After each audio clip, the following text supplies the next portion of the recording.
5 days now since nearly a dozen residents living over the Villa del Sol condominiums in Jensen Beach were told to evacuate from their homes. Apparently, several problems were discovered during the required milestone inspection. That's when a structural engineer looks at the building. That protocol was signed into law after the Champlain Towers collapsed in Surfside 3 years ago. Yeah, videos of the inspection, they were released by the county officials showing just how bad things really were. Engineers there saw a lot of damage there that they say that they had to make sure that they evacuated those condos. CBS 12's Victoria Cardenas has been reporting on this since it started. And Victoria, you join us now in the studio. You showed that footage to an expert. What did they say? Yeah, it was shocking to see. You saw those spider web of cracks beneath the buildings, and inspectors were able to chip away at them, sometimes with their bare hands. West Palm Beach engineer Ben Messerschmidt says he expected to see some flaws in the condo given the age and its location near the water, but he says if the engineer felt compelled to kick people out, it must have been bad.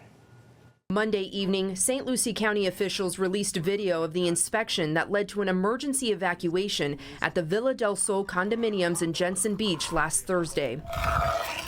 The videos show cracks along support beams, crumbling with the tap of a hammer. The inspectors in the video say there is evidence of repair work being done here, but clearly that hasn't held up. We showed the videos to Ben Messerschmidt, a forensic engineer in West Palm Beach. Just with that hammer alone, I would not be surprised if he'd be able to remove that entire bottom section.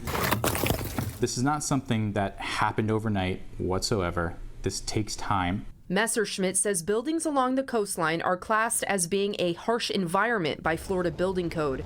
That's because of the salty air and moisture, which can make it through a hairline crack in foundations, and that causes metal rebars to expand up to 6 times their size, ultimately breaking the concrete.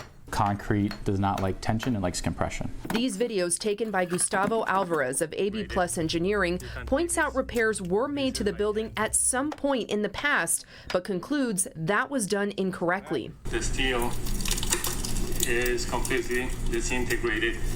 You can take these pieces by hand. As long as the building is maintained well, you shouldn't get to this stage of this. Video from the milestone inspection shows the foundation crumbling under a resident's window with the steel beam completely exposed.